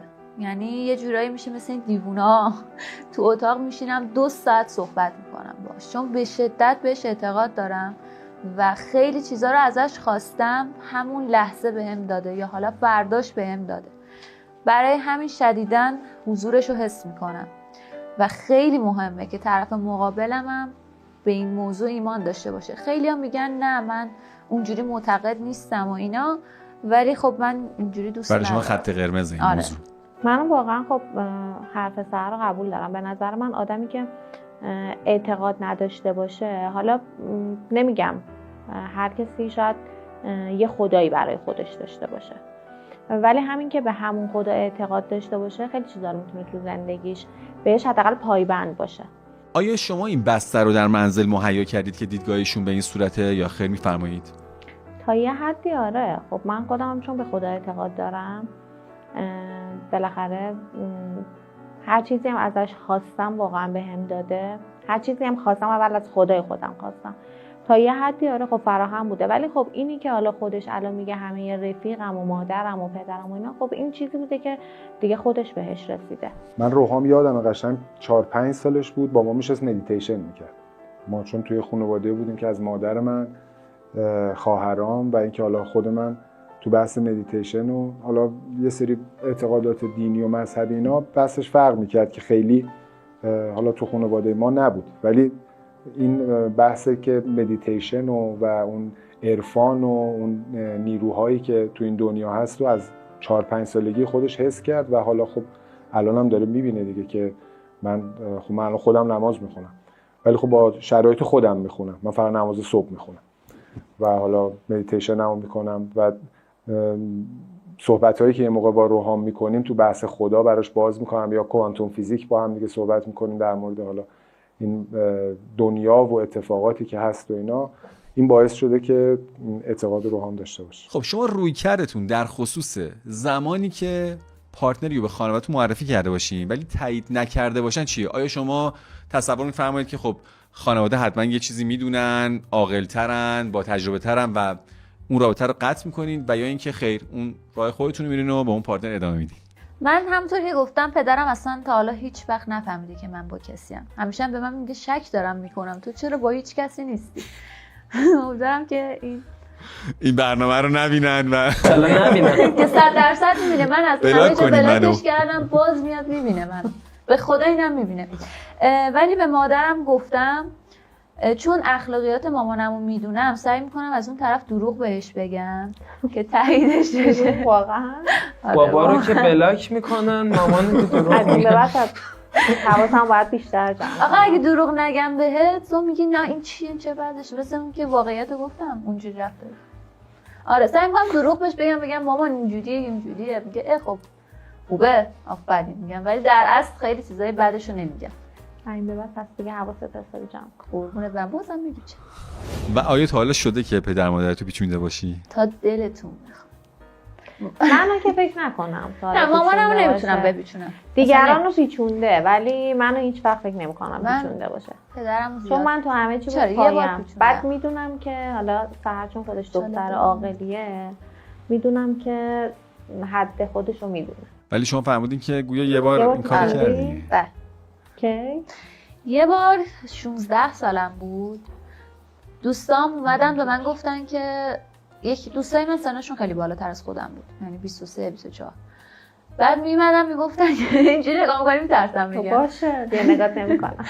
آره یه روز به من گفتن که بیا با هم بریم دوستانه شمال، که من گفتم نه 16 سالم نبود 17 سالم بود، که من گفتم که چجوری اونو بهم راهکار دادن. گفتم به مامانت بگو که داری شب میری خونه خاله، به خالت هم خالم هم خیلی با من پایه است، با خالت هماهنگ کن و اینا. بعد من این کار انجام دادم. به مامانم گفتم که مامان من دارم میرم خونه خاله، چیز زنگ نزن میگه ما میخوایم اونجا راحت باشیم و اینا. مامانم گفت باشه. حالا من به خالت زنگ زدم ولی من از اون طرف به خالم هماهنگ کرده بودم. بعد من رفته بودم با دوستان شمال و دیگه دوستای دخترم، دوست پسر که اصلا ندارم، خودت که در جریانی، با دوستای دخترم رفته بودم شمال اینا. بعد همون لحظه مامانم زنگ زد و اینا که باید بیای الان خونه کارت دارم و اینا. حالا مامانم داره فکر می‌کنه من خونه خالم من شمالم. دیگه اینجوری شد که دیگه کلا گوشی رو جواب نداد. دیگه الان یه 5 سال از این موضوع 5 6 سال گذشته آره. دیگه، ولی خب این به بعد حواست بیشتر. شما حواستون خواهرم بیشتر نگاه میکنه، خواهرم نگاه میکنه آبجی جان. دارم برات. خیلی خاله پایه‌ای دارم، یعنی همه چرا اینو گفتم؟ الان بابام اینو میبینه.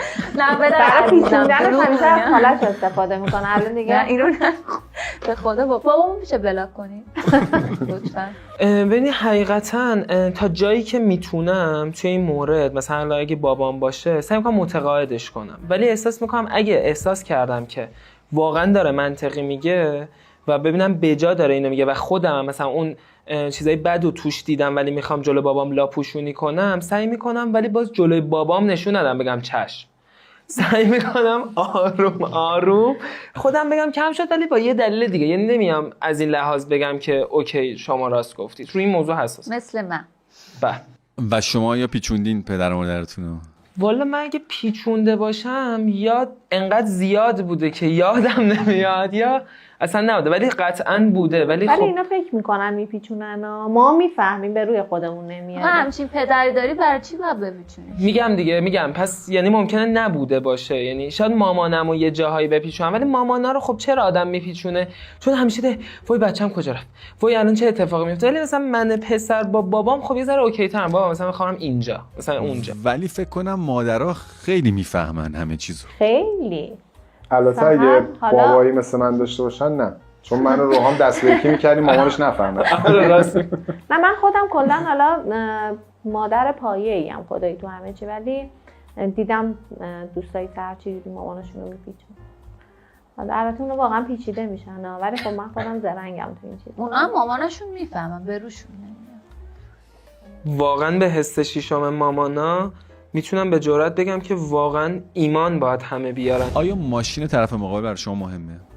ماشین طرف مقابل برای من مهم نیست، ولی موتور طرف مقابل خیلی برای من مهمه. اوه. یه کاوازاکی نینجایی، حالا یا آپاچی دیگه تهش، موتور دوست داری؟ بنلی. خیلی خیلی موتور دوست داری، من- همه رو آره. میشناسم. اطلاعاتش خیلی ماشاءالله. دوست دارم. خیلی، یعنی موتور سنگین داشته باشه دیگه تمام. ماشین اصلا نداشته باشه مهم نیست، ولی موتور رو اگه داشته باشه دیگه پس به نظر میرسه یه دست دراز و یه موتور تمومه. این دست دراز به حالی هم بیشتر میخوره که نه داشته حالا باشه. دست دراز نه، دستش خیلی کوچیکه. گنده، آره. سایز گنده. شما نظرتون چیه؟ نظر من حالا در مورد اینکه سحر موتور دوست داره، خب سلیقه‌ایه دیگه. سحر واقعا موتور رو خیلی دوست داره. ماشین والا زیاد علاقه نداره به ماشین، آره. ولی حالا نظر خود من اینه که به نظر من ماشین خیلی مهمه توی زندگی. حالا نمیگم حتما ماشین خیلی آنچنانی، ولی خب ماشینی که حالا بالاخره به شخصیت خود آدم هم بخوره وقتی سوارش میشی. البته ماشین به نظر من شخصیت نمیاره، چون خب خیلی ها هستن میبینید 4 تا دونه گوسفندشون رو فروختن اومدن حالا ماشین خریدن انداختن زیر پاشون، فکر میکنن حالا شخصیت هم دارن. گوسفندم خیلی ولی- پولشه. بله 4 تا گوسفند حساب بکنی. موضوع یه چیز دیگه است. موضوع یه چیز آها. دیگه است. آها. ولی خب چرا من ماشین برام مهمه. حقیقتا سحر دیدگاهش کاملا با من متفاوته. شاید اصلا دیدگاه من نسبت با پسرای یعنی اکثر پسرا متفاوت باشه. من حقیقت اصلا موتور دوست ندارم. یعنی حالا شاید بشناسم بنلی و مثلا کاوازاکی که گفت و اینا، ولی واقعا موتور دوست ندارم. چون گفتم هیجان دوست دارم، ولی هیجانی که به احتمال مرگم باشه رو زیاد دوست دارم. چون اینجوریه که تو کاری هم نکنی احتمال دور از جون مردنت هست، یکی از عقب بزنه هیچ امنیتی نباشه. و واقعا این موضوع چون جون دوستم ریسک پذیر واقعا نیستی اصلا. نه جونمو دوست دارم واقعا. روحام جان یه سوال بپرسم. جان بفهم. شما خودتون الان ماشین دارین؟ من بله ماشینتون چیه؟ 206 نقره. اوه. مطمئنی اسمت روحامه؟ نه اون 206 سفیده که اسمش امیره، من 206 نقره. خب بفرمایید که از دیدگاه شما هزینه تو رابطه با کیه؟ هزینه که 100% باید با مرد باشه، یعنی اگه با خانوم باشه خیلی زشته.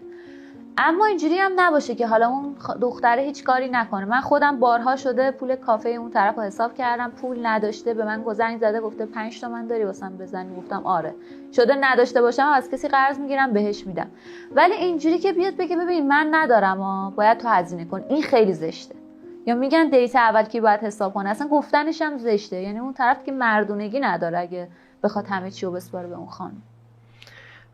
نظر تو تا یه جای نظر سحر رو قبول دارم، ولی احساس میکنم یه ذره حرفش اشتباه. میگه مرد باید حساب کنه، ولی یه جاهای اگه لازم داشت میتونه بگه لازم دارم، ولی دیت اولو باز باید مرد. این تناقض رو من احساس میکنم. این باز نظر من نظر شخصی ما اگه بخوام برای خودم بگم اینه که باید یه چیز مکمل طوری باشه تو رابطه.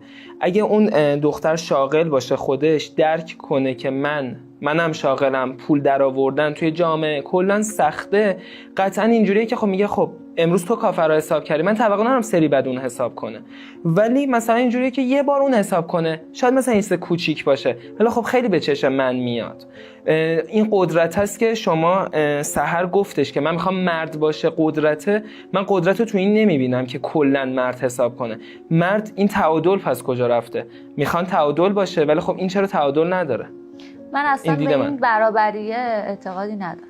اگه تو با طرف مقابلت ازدواج کنی یعنی که باید تو هم کار کنی، دونه دونه با هم بچینیم کنار هم، یعنی بایدی اینو حساب کنی. نه بایدی نیست. این نظر من این نیست که باید اون کار کنه، ولی کسی میتونه کسی رو درک کنه که خودش توی اون موضوع باشه.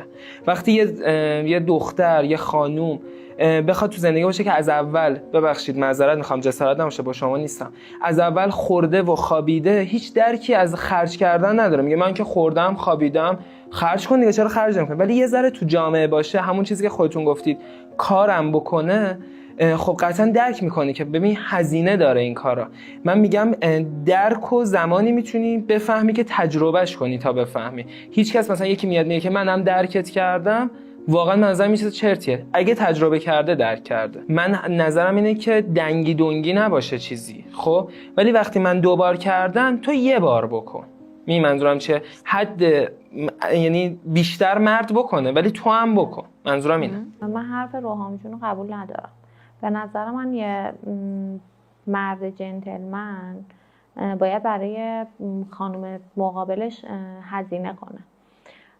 حالا اینکه من نمیگم، من مثل دارم میگم اگر پسر برای خانم تولد بگیره، من خودم اینجوری، اما من انتظار اینو دارم که اون خانومم برای مثلا حالا اون پسر تا جایی که از دستش برمیاد، چون بالاخره توی جامعه ما همه خانوما شرایط کار کردن ندارن، همه دخترها شرایط کار کردن ندارن، ولی تا جایی که میتونه حالا یه تلافی کنه، میتونم اینجوری بهتون بگم، اون محبت اون رو تلافی کنه. ولی خب این که بخوان برن بیرون مثلا 4 بار پسر حساب کنه، 1 بار بخواد دختر حساب کنه، من اینو قبول ندارم. شما میفرمایید که هزینه مشترک تو رابطه با آقاه.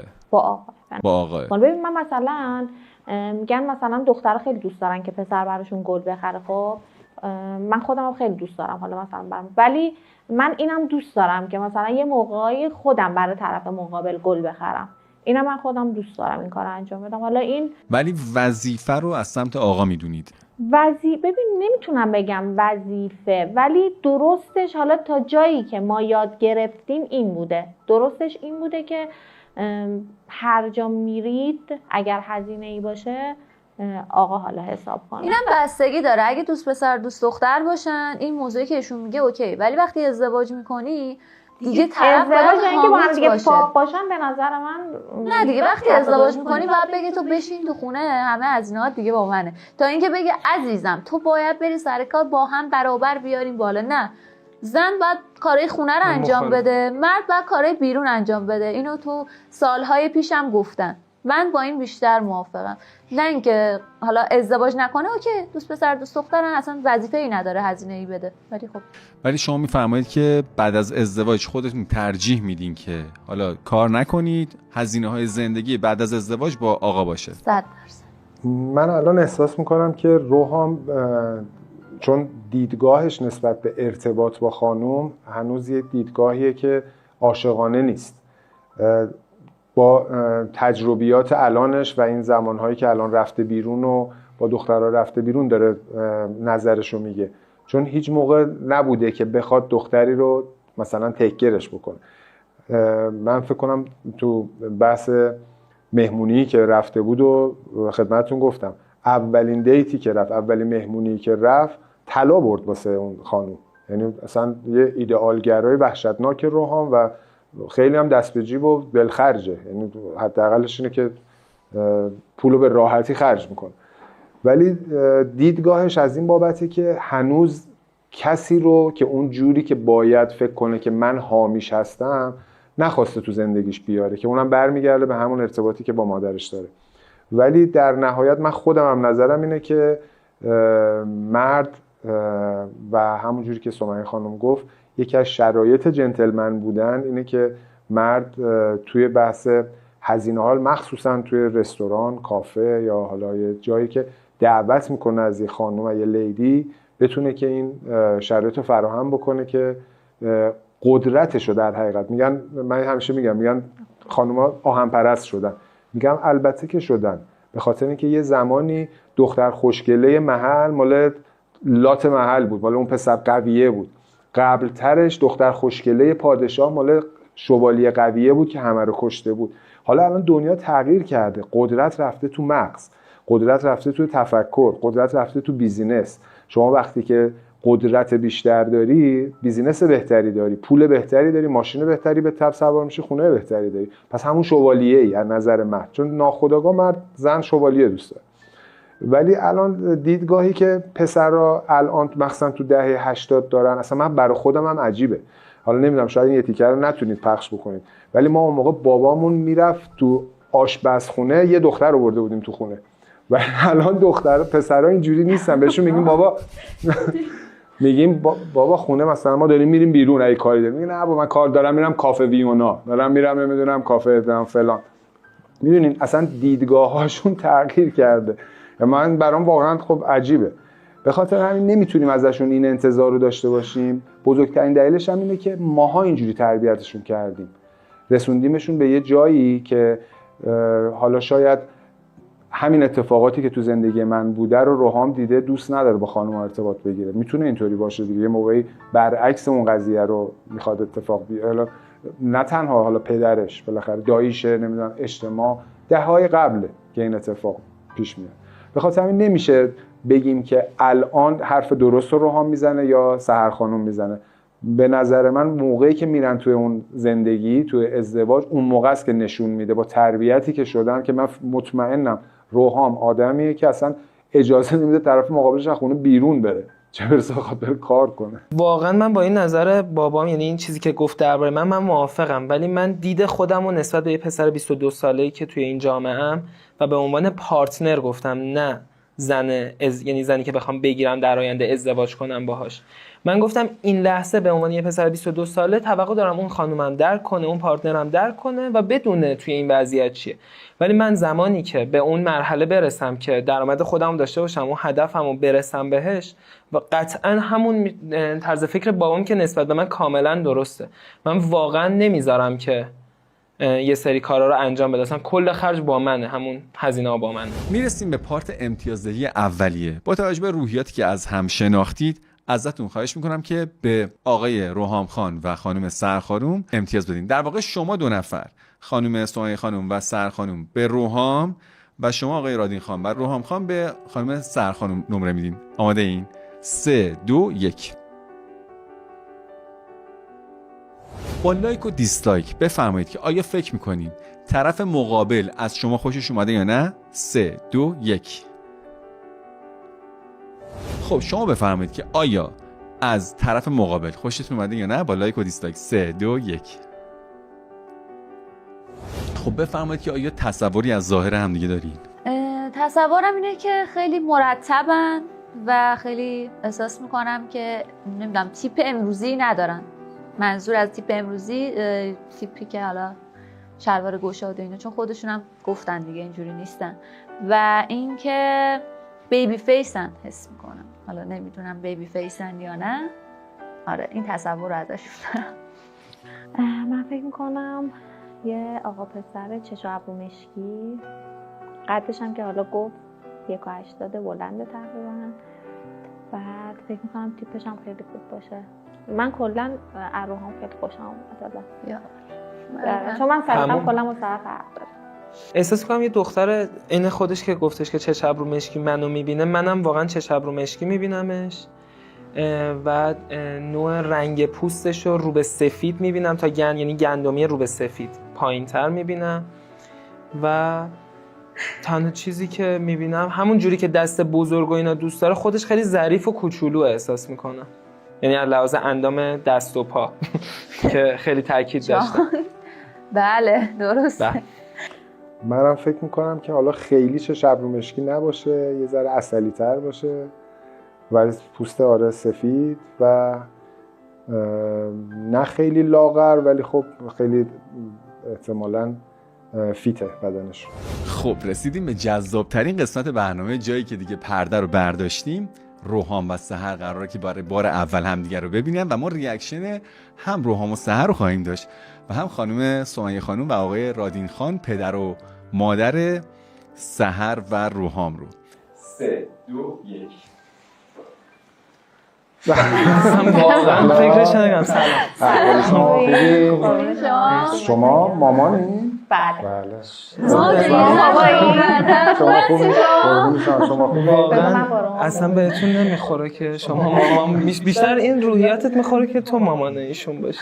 ولی من حس می‌دارم دقیقاً شما این شکلی. همه اینو میگن. چیز مشکی نبود. سفیدم نیستم اصلا. آره حق داشت. شما واقعا پدر خوبی دارید. خیلی ممنون. خیلی ممنون. من چهره‌تون خیلی آشناست. بله گفتم توی سوشال. آره یه جا دیدمت. همون اینستا.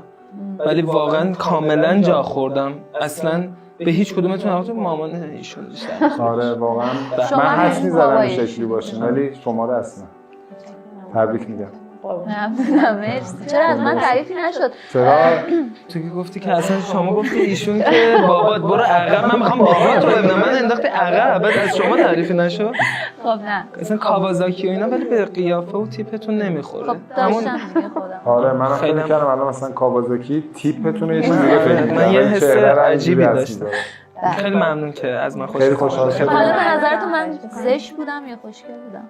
نه اون چیزی که تو مغزم بود واقعا نبود الان خیلی شما بهتر. هم همینطور. من فکر می‌کردم موهاتون عینایی بشه که اینجوری چسبیده آقا شلوار منم واقعا شلوار کارگو اینا احساس کردم با پاهاتون یه ذره دیدم.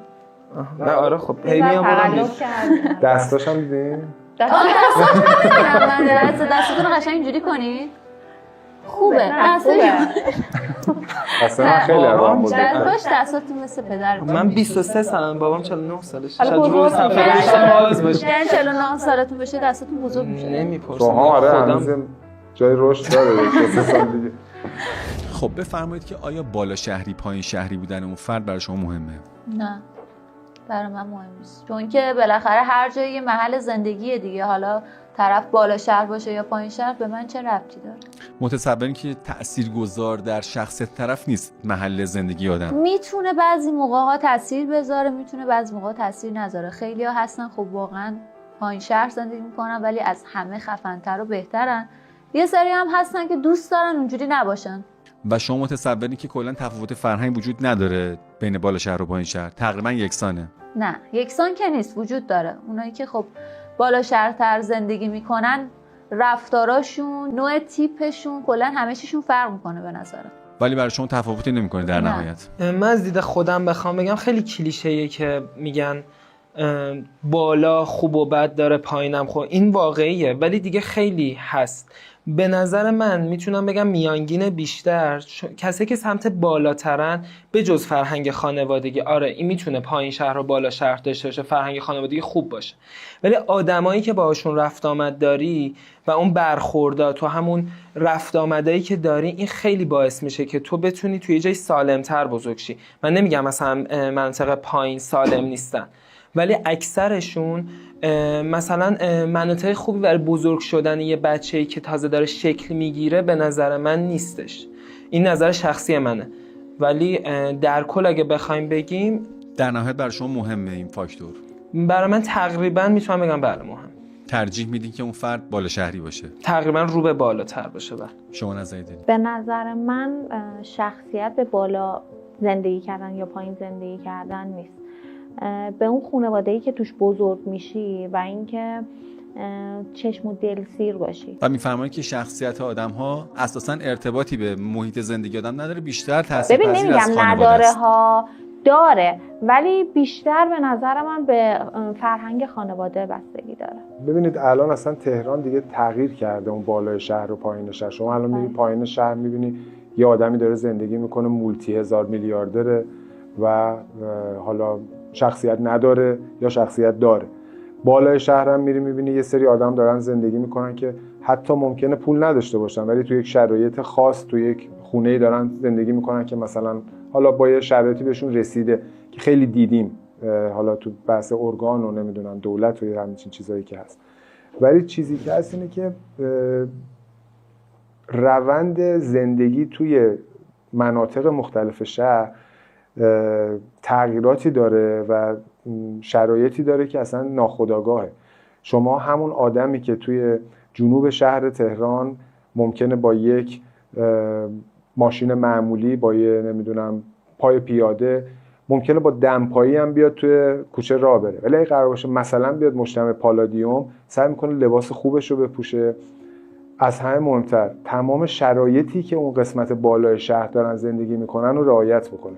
شما ممکنه توی پایین شهر اون آدمو ببینی که میوه میخوره همون موقع میریزه یا تخمه میخوره میریزه تو خیابون، ولی هیچ موقع بالای شهر این کارو نمیکنه. ناخودآگاه یه سیستمی توی این مناطق حاکم شده که فرهنگو تحت تاثیر قرار داده. به خاطر همینه که بعد از یه مدتی که شما میبینید یه آدمی از یک جایگاهی توی شهر موو کرده اومده به یک جایگاه دیگه، سیستم زندگیش تغییر میکنه. ولی از نظر بحث این که بخواین شما فکر بکنی که انتخاب برای بالای شهر یا پایین شهر میتونه تاثیرگذار باشه، به نظر من همون بحث فرهنگ خانواده است، چون پول داره الان این مسئله رو مشخص میکنه که شما پایین شهر زندگی کنی یا بالای شهر زندگی کنی و پول نمیتونه فرهنگ بیاره. خب بفرمایید که آیا تو زندگی شما فردی اومده که حالا آدم بدی بوده باشه، پارتنر سمی بوده باشه؟ آره، یه همون رابطه قبلیم که گفتم 2 سال باش تو رابطه بودم، واقعا تو اون 2 سال خیلی اذیتم کرد. به جز اون خیانتی که کرد، حالا نمیخوام اصلا درموش بد بگم، ولی واقعا اذیتم کرد، هم از نظر روحی هم از نظر اینکه کلا میخواست منو تغییر بده، میخواست منو یه آدم دیگه بکنه. آیا شما بوده که فردی مثلا از دوست پسرای خانم سرخانم شما بدتون بیاد ازش؟ بله، خیلی هم ازش بدم میومد. امیدوارم که ببینه این برنامه رو و بدونه که من چقدر ازش بدم میومد، چون 2 سال واقعا سحر رو تحت تاثیر خودش قرار داده بود. خیلی اذیتش کرد تا جایی که یعنی سحر اصلا میترسید با من صحبت کنه. تو این 2 سال من بهش زنگ میزدم، وقتی پیش اون بود میترسید با من صحبت کنه. خیلی اذیت شد و اینکه من خیلی تلاش کردم، عزیزم اینو بدون که من خیلی تلاش کردم که سحر از این رابطه صمیمی بکشم بیرون و بیرونم کشیدم و خدا رو شکر خیانت فهمیدم، به من گفتم. بله، خیانتش هم من فهمیدم، من اوکی کردم که سحر فهمید و اینکه الان خیلی خوشحالم که این رابطه اومده بیرون. من حقیقتا نداشتم، فقط این آخریه بود که فکر کنم برای شما همین آخری بود. بله، همین آخریه سمی‌ترین رابطه‌ای بود که هم داشت به من هم به اطراف هم به همه چی داشت آسیب می‌زد. و شما بوده که از دوست دخترهای آقای روحام خان از نه بدتون یکی بیاد؟ دیگه بود تقریبا 1-2 سال. آره، 1-2 سال پیش. و من سمی بود یا نه برای تو سمی بود و واقعا من خیلی خوشحال شدم که رفت. میتونم بدونم کیه؟ بگی. نه دیگه میبینه خود دیگه. آها حالا بگین مگه مهمه؟ حالا همون چیز دیگه که رفت ترکیه. آها بله فهمیدم. میدونید سمی بودنش هم این بود که تا 4 و 5 صبح اینا بیرون بودن، یا تو بیمارستان باید پیداشون میکردیم، این داشت سرم میزد اون داشت سرم میزد یا نمیدونم. بلش کن. من قشنگ یادم اومد. من پرستار بوده؟ نه با پرستارا دیگه داشتن فامیل میشدن هر روز، یا یا 20 سالش بوده دیگه، بچه یا این بالا می آوردش یا اون بالا می آورد. اصلا دیگه زندگی ما مختل شد. خیلی خوشحالم که رفت ترکیه. یعنی آقای روحام خان هم تو بیمارستان بودن؟ بالاخره مجبور میشد دیگه. من که نمیگفتن هم همگی بود که پن بود دیگه. ما همش میگفتن اون مریضه، ولی خب بالاخره 4 دفعه‌ش هم این بوده دیگه. من نمیگفتن. الان یادم اومد.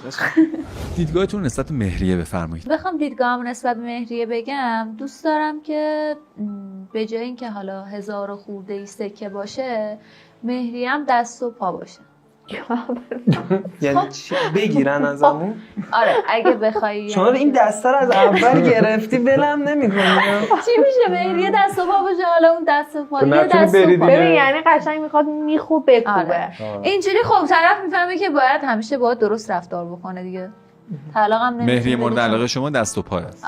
شما 2 تا دست. من که قطعا مورد علاقم این نیستش، ولی از دید من مهریه یه چیز شرعیه، یعنی یه چیزیه که نمیگم باید باشه، ولی از موقعی که من به دنیا آمدم قدیما این سنت رو من باش بزرگ شدم، نمیتونم هیچ نقضی توش ببرم. که شما خودتون راغب هستین که مهریه بدین؟ اعتقاد دارین به مهریه؟ علاقمند هستین که مهریه بدین به خانوم؟ آره، وقتی خودم با این موضوع اولش کنار اومدم، اون درصد و اون مبلغ رو گفتم، پس حتما مطمئن بودم که گفتم آره مطمئن. یعنی اون مبلغ گفتم به نظر من اصلا قشنگ نیست. مثلا اون طرفو که نمیخری که بخوای بگی این مبلغ. در نهایت شما به مهریه اعتقاد دارید؟ من در نهایت بله به مهریه اعتقاد. شما نظرتون چیه؟ به نظر من مهریه یه پشتوانه است برای دختر. حالا نمیگم با مهریه خیلی زیادم موافق نیستم، ولی با مهریه خیلی کمم موافق نیستم، چون نظرم اینه که مهریه پشتوانه است برای یه خانم. مهریه کلا یه توافقه بین دو تا آدم. تو کل دنیا هم که شما بررسی بکنید اینه که این اتفاق هست، ولی حالا اسمش مهریه نیست. شما حتی تو امریکا یه رومیت داشته باشید، یه همخونه داشته باشید، اگه از هم بخواید جدا بشین، قانون نصف درآمدی که تو اون مدتی که با هم بودین رو ازتون میگیره. حالا توی ایران و حالا کشور اسلامی به خاطر اون قدرتی که خانم‌ها هیچ موقع نداشتن و قدرت دست آقایون بوده، به عنوان طلا و مهریه اینو برای خانم‌ها در نظر گرفتن. به نظر من چیزیه که چون مردها از زیر بار، چون مرد فکر میکنه که پولی که توی این مدت درآورده خودش کار کرده درآورده، در صورتی که اگر یک زن مدیر در کنار یک مرد نباشه اون مرد به هیچ جا نمیرسه. مصداق بارزش هم اینه، وقتی خانم و آقا از هم جدا میشن، خانومه در عرض 2 ماه همون زندگی رو دوباره میسازه، ولی مرد اگه زنی تو زندگیش نیاد سالها ممکنه یا خونه پدرش باشه یا خونه مادرش باشه یا نتونه خونه زندگی رو بسازه. به خاطر من میگن مثلا موقع میگفتن که خانومه بسازه، این نیست که بسازه کتک میخوره میسازه، نه، زندگی رو میسازه. اون موقع مادرای ما بساز بودن، زندگی میساختن، نه اینکه با پدرمون سازش کرده باشن و کتک بخورن حرف نزن. به خاطر همین اون ساختنه رو که خانوم انجام میده و مرد نمیخواد بهش بده، قانون میاد این مهریه رو میذاره که آقا پس نصف اون عددی که شما در آوردی تو این مدت به این خانوم باید برسه. واقعا پدر خوبی. امتیازدهی نهایی داریم که ازتون میخوام خانم سحر خانم و خانم سمیه خانم به روحام و آقای روحام خان و آقای رادین خان به سحر خانم امتیازدهی نهایی از 10 بدین با انگشتای دستتون. 3 2 1. آیا فکر میکنین که طرف مقابل از شما خوشش اومده یا نه؟ در واقع قراره که شما با لایک و دیسلایکتون خانم سمیه خانم و خانم سحر خانم بگن که آیا فکر میکنن روحام از سحر خوشش اومده یا نه، و برعکس آقای رادین خان و آقای روحام خان باید نظر بدن که آیا سحر خانم از روحام خوشش اومده یا نه. در واقع طرف مقابل از شما خوشش اومده یا نه با لایک و دیسلایک. 3 2 1. رسیدیم به پارت نهایی برنامه، جذابترین و هیجان انگیزترین قسمت برنامه، جایی که دیگه از روحام و سحر میپرسم که آیا تمایل دارن دیت دوم با هم برن یا نه. اینجا من میخوام از خانم سمیه خانم مادر سحر و در واقع از آقای رادین خان پدر روحام هم بخوام که لایک و دیسلایک بدن. به طور مثال خانم سمیه خانم تمایل دارن که روحام با دخترشون دوست بشن یا خیر، این دیت دوم با هم برن یا نه. لایک و دیسلایک پدر و مادر این معنا رو داره. پس سوال اینه که آیا تمایل دارین دیت دوم با هم دیگه برین یا نه. با شمارش 3 2 1. 3 2 1. خب بفرمایید که چرا دیسلایک؟ دلیل دیسلایک من این نیست که سحر دختر کاملی نیست، باب پسند من نیستش و من دلم نمیخواد با یه دختری برم توی رابطه که مثلا تو 2 ماه اول به خاطر مثلا دیدن که یه پسرم با یه دختر باشم و اینا بخوام با روحیه و حال و ایناش چی میگن حال روحیش و اینا بازی کنم و دوست ندارم شکست عشقی رو یه دختر از سمت منی که اونقدر با پسند من نیست تجربه کنه. دلم نمیخواد دلش بشکنه، پس از اول نمیرم سمتش. این نظرم. شما بفرمایید که چرا دیسلایک؟ من اصلا اینجوری که اینجوری صحبت کردم خیلی دیگه ذره معذب شدم.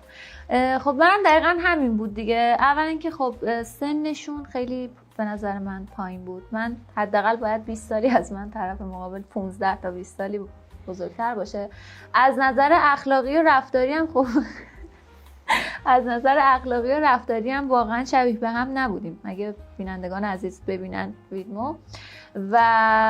ولی یه شخص بسیار محترم هستن، مخصوصا پدرشون خیلی محترمن و اینکه آره از نظر ظاهری هم ظاهرشو دوست داشتم، یعنی از نظر سایز دست. خب شما بفرمایید که چرا لایک؟ من میگم هیچ ارتباطی، هیچ در حقیقت ملاقاتی بی‌دلیل نیست. به خاطر همین قرار نیستش که هر ارتباطی آخرش بخواد به ازدواج یا نمیدونم عشق و عاشقی ختم بشه. آدم باید دایره ارتباطاتش رو به اندازه کل آدمای دنیا داشته باشه. پس اینکه نخوان همدیگر رو ببینن و ارتباطی نداشته باشن، از نظر من معنی نداره. میتونن دوست باشن، همیشه با همدیگه در ارتباط باشن. حالا شاید هیچ موقع نمیشه توی این فاصله 1-2 ساعت طرف مقابلمون رو بشناسیم. اگر نظر ظاهری مشکل داشته باشن اون بحثش جداست، ولی اگر از نظر ظاهری هم یه نسبی به هم دیگه علاقه پیدا کرده باشن، به نظر من هیچ اشکالی نداره با هم دیگه ارتباطشون داشته باشن. در نهایت اینکه یه دوست سادن با هم دیگه. شما بفهمین که چرا لایک؟ چون من از همون اول از شخصیت روحام جون خیلی خوشم اومد. من کلا پسرایی که خیلی با ادبن و خیلی دوست دارم و اینکه از شخصیت پدرشون هم خیلی خوشم اومد و چون آقا روحام زیر دست همچین پدری بزرگ شدن، خب یکی از ایدئالای من بود. و به پایان قسمت اول سری جدید بلایند دیت ها رسیدیم. اگه براتون جذاب کامنت کنین که بازم از این سری بلایند دیت ها براتون بگیرم. امیدوارم که لذت برده باشین. مواظب خودتون باشین و خدا نگهدار.